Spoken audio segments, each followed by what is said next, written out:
Flow in pipes. ठीक, क्या कहता है ये? अब देखो, टर्बुलेंट फ्लो के बारे में आप थोड़ा बहुत जान चुके हो। अब इसमें दुनिया भर की इक्वेशंस हैं जो हमें समझनी है। क्या इंपॉर्टेंट है क्या नहीं इंपॉर्टेंट है वो हमें देखना है।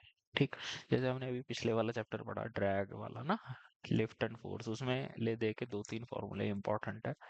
सी डी बराबर, वो क्या नाम जो था, फ्रिक्शन ड्रैग फोर्स बराबर C D half rho A V square. ठीक, तो इसमें हमें देखना है कि हमारे लिए इंपॉर्टेंट क्या क्या है। अब जैसे देखते हैं turbulent flow. Basically turbulent flow का क्या मतलब होता है?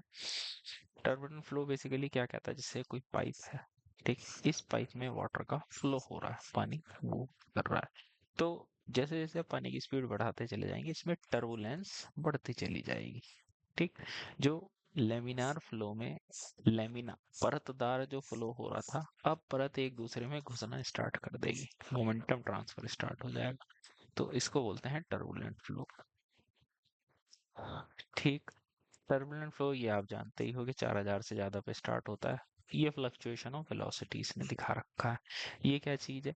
ये है भाई एक एवरेज वेलोसिटी। ये जो आप ऐसी लाइन देख रहे हो, इसको हम बोलते हैं mean velocity of flow, U bar से डिनोट किया जाता है। और ये जो कंपोनेंट है, ये आपका इंस्टेंटेनियस वेलोसिटी है या फ्लक्चुएशन कंपोनेंट है। कि एवरेज वेलोसिटी, जैसे कहते हैं ना कि भाई इस पाइप की, मतलब मान लीजिए जो एवरेज वेलोसिटी है वो है पानी की 20 मीटर पर सेकंड, प्लस माइनस 10 या 15 मीटर पर सेकंड, मतलब कि ऊपर नीचे फ्लक्चुएट किसी पर्टिकुलर पॉइंट पे, है ना। जैसे तो उसका ग्राफ इसने दिखा रखा है। जैसे कोई पाइप है, ठीक, उस पे अगर मैं किसी पर्टिकुलर पॉइंट पे वेलोसिटी माप रहा हूँ, तो उसमें क्या हो रहा है, इस बिंदु पे कभी वेलोसिटी पहुंच जा रही है 30, कभी 20, कभी 35, कभी 45, कभी 15, है ना। तो एक जो एवरेज वेलोसिटी है प्लस माइनस फ्लक्चुएशन, बेसिकली ये ग्राफ ये शो कर रहा है। ठीक, क्या कह रहा है? वेलोसिटी और pressure do not remain constant with time, blood fluctuate in irregular manner में फ्लक्चुएट करते रहते हैं।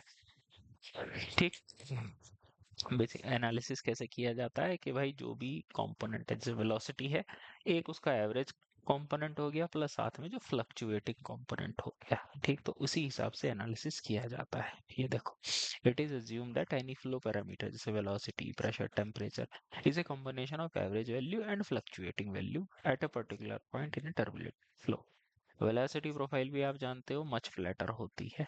ठीक, मच फ्लैटर, क्योंकि इसमें जो, अगर आप वेलोसिटी डायग्राम बनाने की कोशिश करें तो पैराबोलिक होने के बजाय लॉगरिथमिक होता है। Turbulence can be generated by frictional, भाई टर्बुलेंस जनरेट कैसे होता है? जो फ्रिक्शनल फोर्स है, घर्षण फोर्सेस हैं, वो टर्बुलेंस को क्रिएट करती हैं एट द कन्फाइनिंग सॉलिड और by flow of layer of fluid with different velocity और वन अनदर। टर्बुलेंस कैसे जनरेट किया जाता है? फ्रिक्शनल फोर्सेस के कारण, एट द कन्फाइनिंग सॉलिड और बाय द, ठीक, मतलब फ्रिक्शन के कारण जनरेट हो सकता है। और by flow of layers of fluid with different velocity, turbulence generated and continuously affected by fixed wall is designated as turbulence। turbulence थोड़ा ये सब लिखने की जरूरत नहीं है। वेलोसिटी डिस्ट्रीब्यूशन ये आप बना लीजिएगा।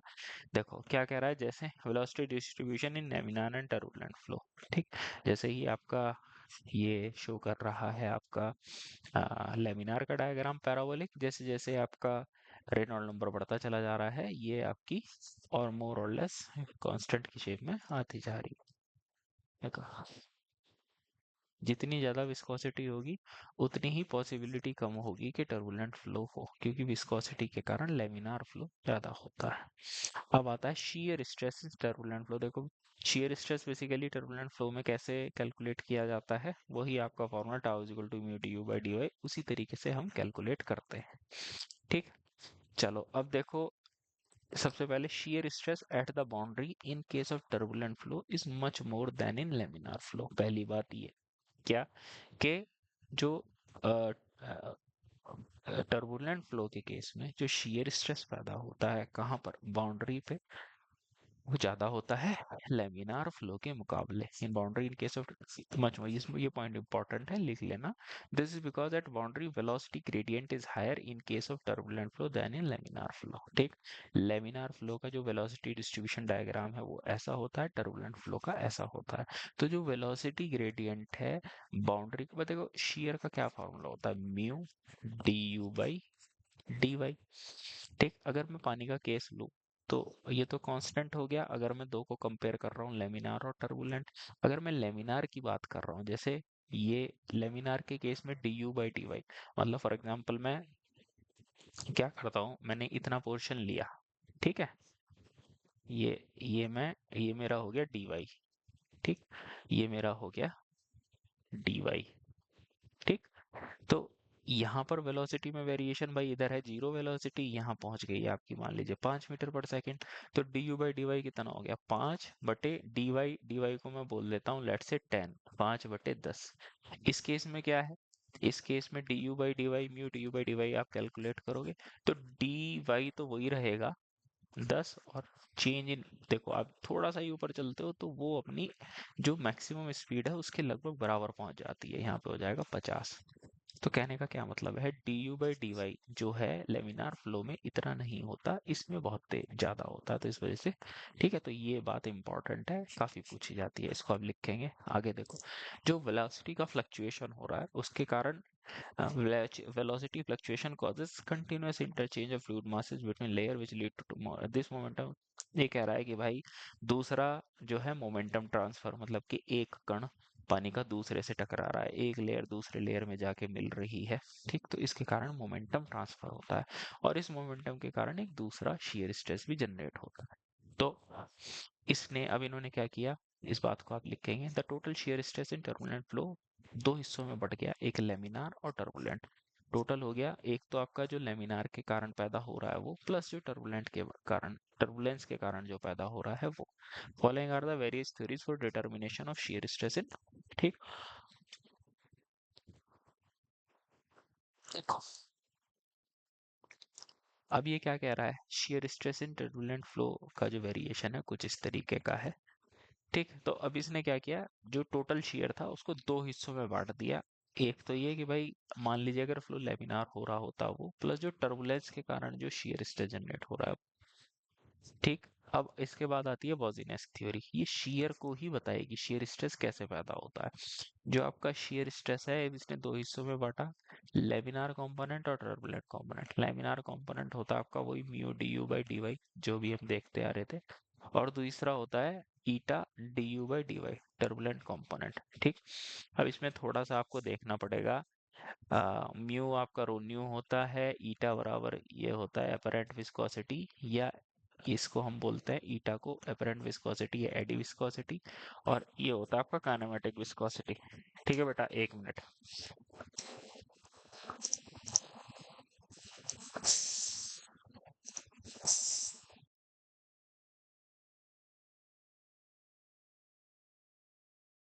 बेटा देखो, हम कहाँ तक आ गए थे इसमें, ये ठीक। तो अभी तो हमारे मेन फॉर्मूले स्टार्ट नहीं हुए हैं, अभी क्या है, पॉसिनेस थ्योरी। अभी तो बस इतना हम समझते जा रहे हैं कि भाई हाँ किस तरीके से शेयर इसका कैलकुलेट किया जा रहा है। ये हो गया लेमिनार कंपोनेंट, ये हो गया टर्बुलेंट कंपोनेंट। ठीक, म्यू बराबर ओन्यू इस वाले की विस्कोसिटी के बारे में हम जानते हैं। ईटा, ये थोड़ा सा कुछ नई चीज आई है, कई बार ये भी पूछ ली जाती है, अपरेंट विस्कोसिटी या इसको एडी विस्कोसिटी भी कहते हैं, और ये होता है आपकी काइनेमेटिक एडी विस्कोसिटी। ठीक, अब जनरली जो ईटा है आपका म्यू से काफी बड़ा होता है, इसलिए टाउ बराबर eta D you by D Y भी होता है। ईटा आपका जीरो से लेके, इफ द यदि फ्लो आपका लेमिनार है, टू सेवरल थाउजेंड टाइम, कई हजार गुना भी हो सकता है म्यू के मुकाबले। ठीक, चलो अब आगे क्या कर रहा है, ये सब आप लिखते चले जाएं। यदि mu is a fluid property and is a function of temperature and other properties of fluid, while eta and gamma are mainly function of characteristic of fluid and may be expected to vary from। देखो अभी क्या कह रहा है कि भाई जो mu है इस बात को भी लिख लीजिए, फ्लूइड प्रॉपर्टी होती है और ये फंक्शन ऑफ टेम्परेचर होता है और अदर प्रॉपर्टीज ऑफ फ्लूइड। और ईटा और ये जो है काइनेमेटिक एडी विस्कोसिटी, ये कैरेक्टरिस्टिक ऑफ फ्लो है and may expected to vary, जैसे कि वेलोसिटी है, एक्सेलरेशन है, ये आपके फ्लो के कैरेक्टरिस्टिक हैं, और ये टाइम टू टाइम बदल भी सकते हैं, पॉइंट टू पॉइंट बदल भी सकते हैं। क्या कह रहा है, due to variation of eta from point to point this theory is not much in use, इस थ्योरी का ज्यादा इस्तेमाल नहीं किया जाता। अब आती है हमारे रेनॉल्ड भाई की थ्योरी, ये क्या कहता है, इसको भी देखते हैं। ये कह रहा है कि भाई कोई टर्बुलेंट फ्लो आप कंसिडर कीजिए हॉरिजॉन्टल पाइप में and the upward eddy motion of the fluid particle from a layer of lower velocity to an adjacent layer of higher velocity through a differential area DA as a velocity fluctuation, ये this the mass flow rate इतना, this this particle motion will reduce the average velocity of our area because one yeah, ठीक, D by D is the shear। तो भाई इसमें हम ultimately आ जाते हैं इस बात पे, ये क्या कह रहा है,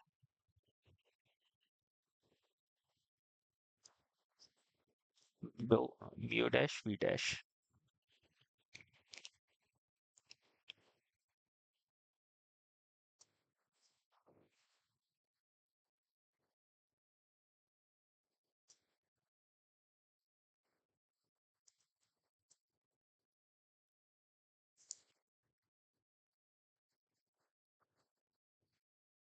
क्या ये सब जरूरी है इसे पढ़ाना? देखो इसमें आप ऐसे लिख लेना, जो रेनॉल्ड थ्योरी है वो जो टर्बुलेंट शियर स्ट्रेस है टाउ, टर्बुलेंट को कैसे प्रदर्शित करती है, rho mu U dash V dash. U dash क्या हो गया आपका, जो फ्लूइड पार्टिकल है द पार्टिकल,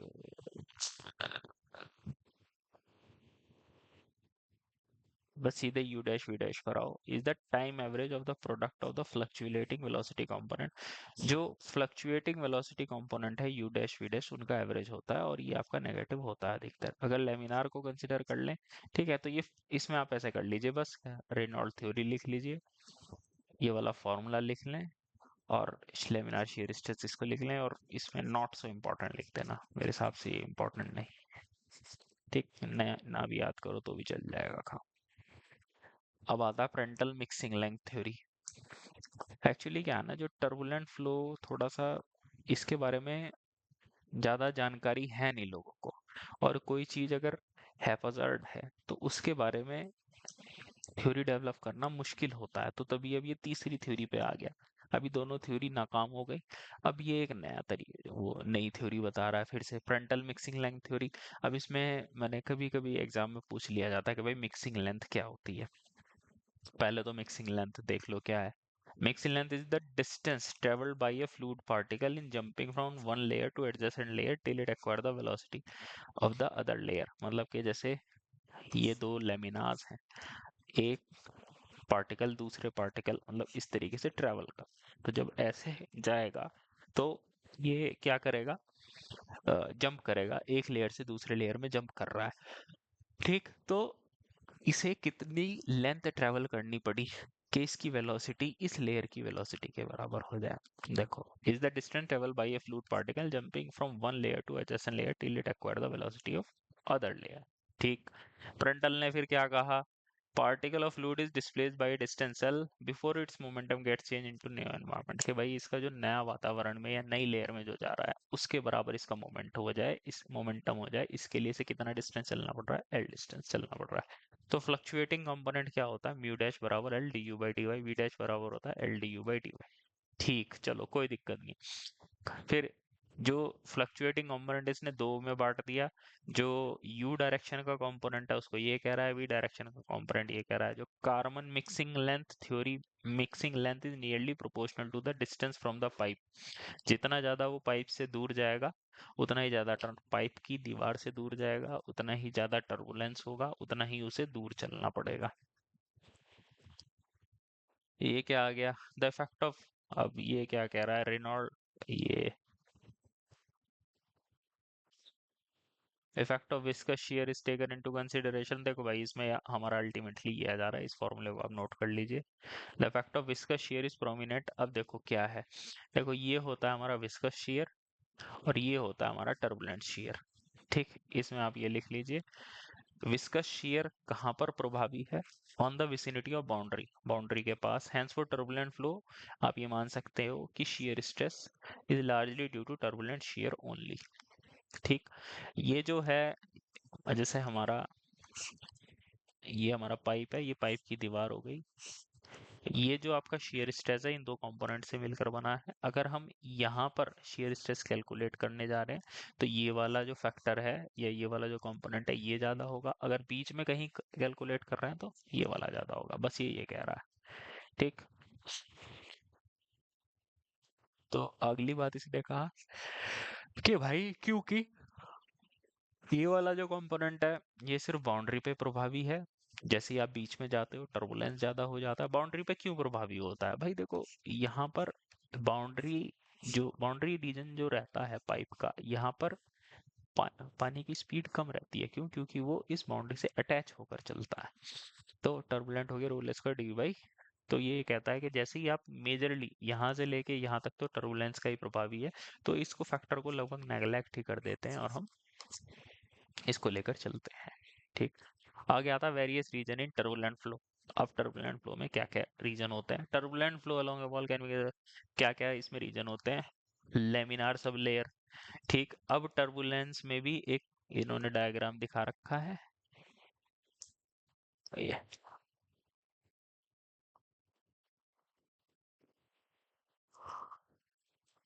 देखो। अब ये है टर्बुलेंट फ्लो। टर्बुलेंट फ्लो में थोड़ा सा ये चैप्टर अजीब सा है, मतलब इसमें कुछ चीजें मतलब क्लियर नहीं हो पाती, लेकिन जो जो हमारे लिए इम्पोर्टेंट है ठीक वो हम देख लेंगे कि हाँ ये है ये है ये है। अब देखो क्या है, जैसे ये मेरा पाइप हो गया। ठीक। यहाँ पर ये हो गया हमारा वेलोसिटी डिस्ट्रीब्यूशन, ये मैंने थोड़ा सा पैराबोलिक टाइप बना दिया है ये उसका। ठीक। अब ये अलग अलग रीजन बता रहा है इसके। ठीक। ये मेरा डिस्ट्रीब्यूशन है विस्कस रीजन टर्बुलेंस, मतलब कि अब क्या क्या रीजन आएंगे इसमें, मतलब ये हमारा पाइप चल रहा है, पानी इस डायरेक्शन में जा रहा है। ठीक है।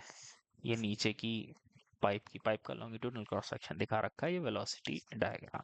तो सबसे पहले ये बता रहा है कि जो very thin layer next to the wall, pipe के दीवार के ठीक पास लेमिनार विस्कस सब लेयर। भाई पाइप से चिपकी हुई जो पानी की परत होगी वहां पर वेलोसिटी होगी 0 या बिल्कुल काफी कम होगी, तो वहां पर जो है लेमिनार प्रभाव होगा। तो विस्कस सॉरी अगर टर्बुलेंट फ्लो भी है तो उस केस में भी जो दीवार होती है उसके पास लेमिनार प्रभाव होता है या लेमिनार विस्कस सब लेयर होती। आई बात समझ में? देखो the very thin layer next to the wall, दीवार के ठीक नजदीक जहां पर विस्कस प्रभाव डोमिनेंट होते हैं उनको हम विस्कस सब लेयर कहते हैं। The velocity profile in this layer is very nearly linear, बिल्कुल लीनियर होती है वेलोसिटी प्रोफाइल, जैसे यहाँ पर वही लेमिनार के केस में पैराबोलिक होता है। ठीक। तो यहाँ पर अगर वेलोसिटी प्रोफाइल देखी जाए तो लगभग लीनियर ही मानी जाती है और फ्लो आपका स्ट्रीमलाइंड होता है जैसा लेमिनार। फिर इसके बाद आता है बफर। इसके ऊपर की जो रीजन है इसको हम बोलते हैं बफर। इनमें टर्बुलेंट इफेक्ट्स आर बिकम, इसमें टर्बुलेंट इफेक्ट जो है सिग्निफिकेंट हो जाते हैं, फ्लो फिर भी विस्कस इफेक्ट से प्रभावित होता है। फिर आता है ओवरलैप लेयर।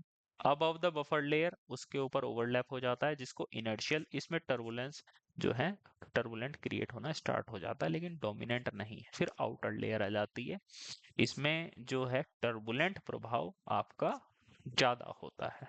ठीक। तो बेसिकली ये कहना चाह रहा है कि लेमिनार से जैसे जैसे हम ऊपर चलते चले जाते हैं तो देखो सबसे पहले आपकी विस्कस सब लेयर या लेमिनार सब लेयर बोलना चाहिए इसको। लेमिनार का मतलब जहाँ लेमिनार हो गया विस्कस हो गया एक ही चीज, फिर उसके ऊपर बफर, फिर उसके ऊपर ओवरलैप टर्बुलेंट। ठीक। तो यहाँ से हमारा टर्बुलेंट। ठीक है भैया जय, ये चार परतें समझ में आ गई।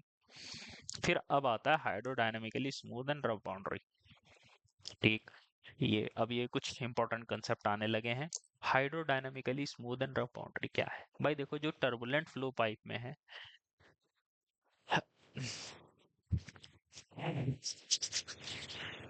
अब देखो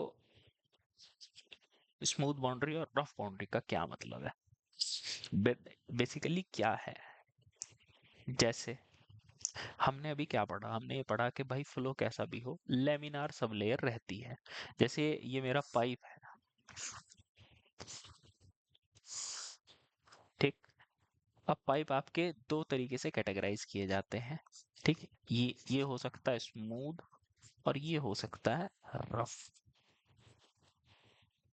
अगर मैं माइक्रोस्कोप लगा के देखूं तो यहाँ पर ये जो सतह है, इसकी अंदर की जो सतह है, ठीक है, ये, तो यहाँ पर आपको रफनेस देखने को मिलेगी। ठीक। अब क्या बात आती है, आपकी जो लेमिनार सब लेयर है, ठीक, अब इन्होंने यही चीज यहाँ पर दिखा रखी है, देखो।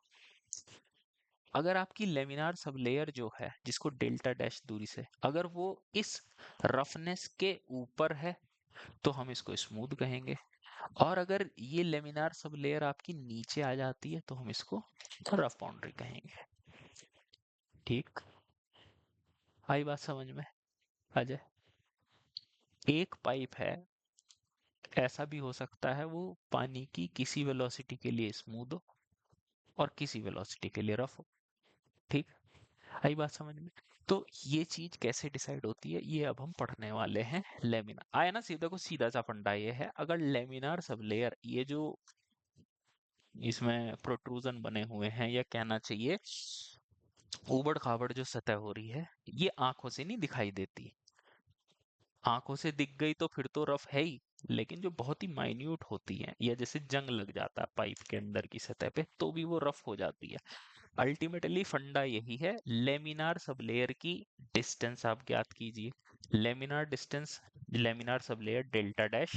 ठीक, अब चलो, अब देखो क्या कह रहा है ये। अब हम एक एक करके पॉइंट देखते रहते हैं। हाइड्रोडायनेमिकली स्मूथ एंड रफ बाउंड्री, जो टर्बुलेंट फ्लो होता है पाइप में, तो ये चीज हम पढ़ चुके हैं कि दीवार के नजदीक विस्कोसिटी का प्रभाव मैक्सिमम होता है, इसलिए वहां पर लेमिनार सब लेयर होती है। फिर thickness of laminar sub layer is directly proportional to the kinematic viscosity. जो लेमिनार सब लेयर है, उसकी थिकनेस किसके डायरेक्टली प्रोपोर्शनल है? काइनेमेटिक विस्कोसिटी के, and inversely proportional to flow velocity.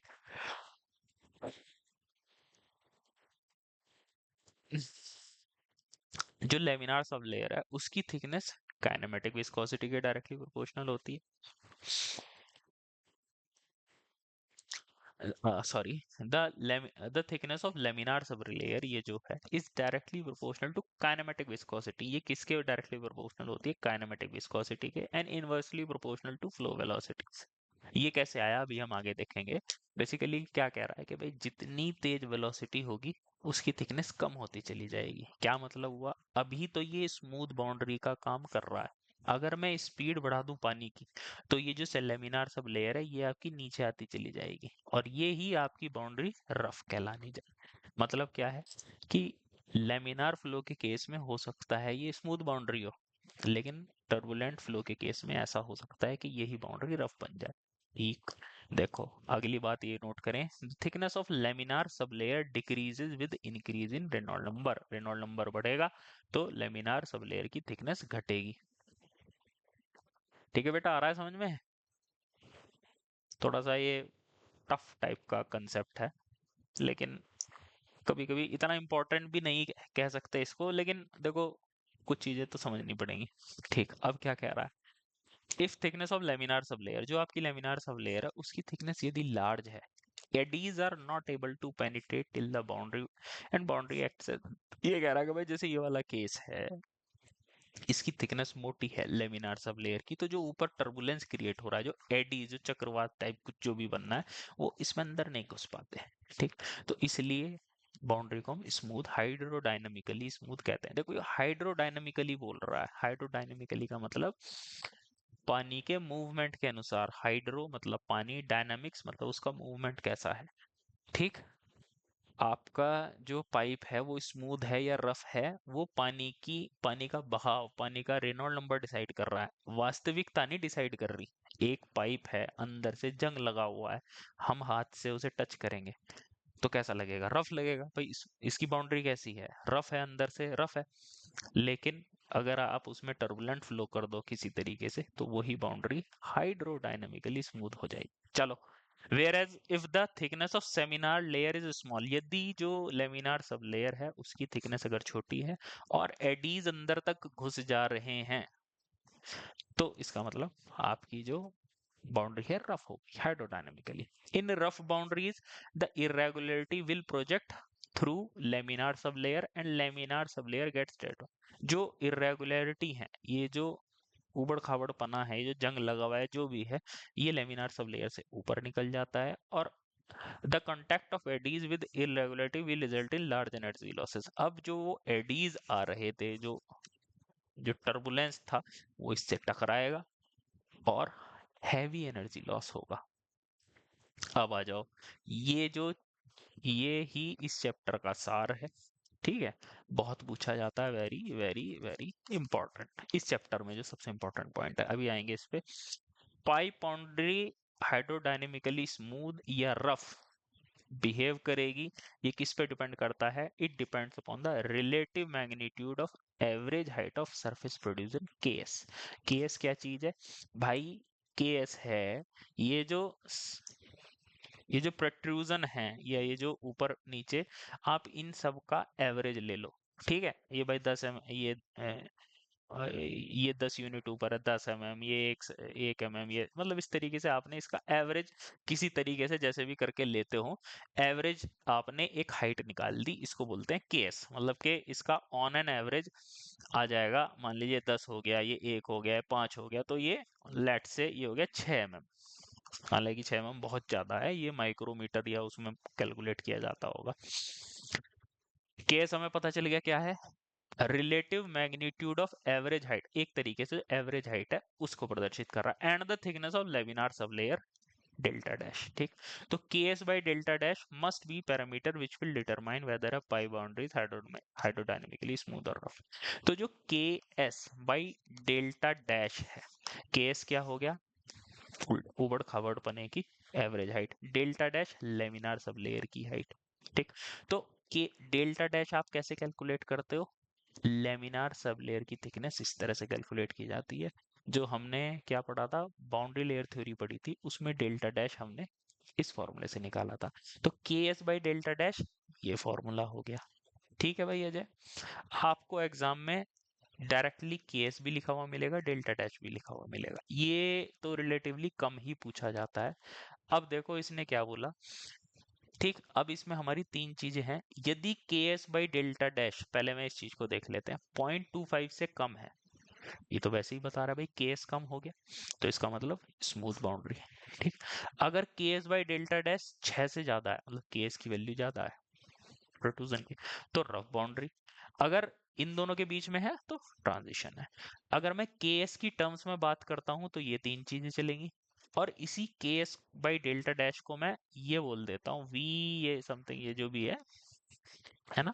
तो अगर मैं इसकी बात करूं तो के एस बाई डेल्टा डैश की जगह ये भी तो लिखा जा सकता है, तो 11.6 की गुना इसमें कर दो, क्या आएगा? 3 आएगा। तो वी स्टार के एस बाई म्यू न्यू, ये 3 से कम है तो स्मूथ 70 से। ठीक, तो ये तीनों चीजें आपको पता होनी चाहिए। ठीक है भाई अजय, तो स्मूथ बाउंड्री, रफ बाउंड्री हमें पता चल गया। Velocity distribution for turbulent flow, अब वेलोसिटी डिस्ट्रीब्यूशन देखेंगे हम अपने कल के लेक्चर में। ठीक है भाई अजय, चलो तो फिर आज हम इतना ही रखते हैं, बाकी हम करेंगे अपनी कल की क्लास में। ठीक है बेटा, बाय। ओके।